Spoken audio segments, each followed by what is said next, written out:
আসসালামু আলাইকুম।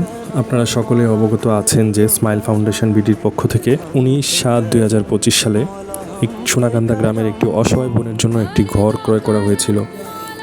ঘরটি ক্রয়ের কিছুদিন পরেই ওই বোন ইন্তেকাল করেন। ইন্না লিল্লাহি ওয়া ইন্না ইলাইহি রাজিউন। এদিকে ঘরটি যে স্থানে রাখা ছিল সেটা ছিল একটি মসজিদের উন্নয়ন ও ভবন নির্মাণ চলমান থাকায় মুসল্লিরা সাময়িকভাবে ওই ঘরটিতে নামাজ আদায় করতেন, ফলে ঘরটি তাৎক্ষণিকভাবে স্থানান্তর করা সম্ভব হয়নি। পরবর্তীতে মসজিদের নির্মাণ কাজ এবং উন্নয়নের কার্যক্রম সম্পন্ন হয়। স্মাইল ফাউন্ডেশন বিডি টিম সিদ্ধান্ত নেয় যে ঘরটি মৃত নারীর অসহায় বোন যিনি অসুস্থতার সময় ওই মহিলার পাশে ছিলেন তাকে হস্তান্তর করা হবে।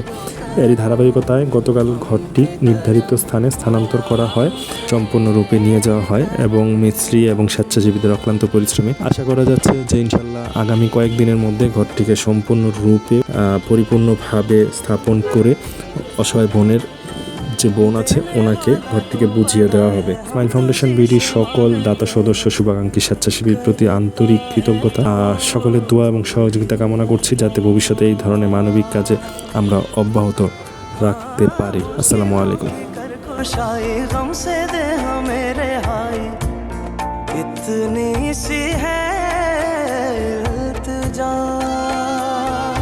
बिखरे हुए शर्मसार है हम, रहमत के तलबगार है हम, वास्ता नबी का मौला रख लो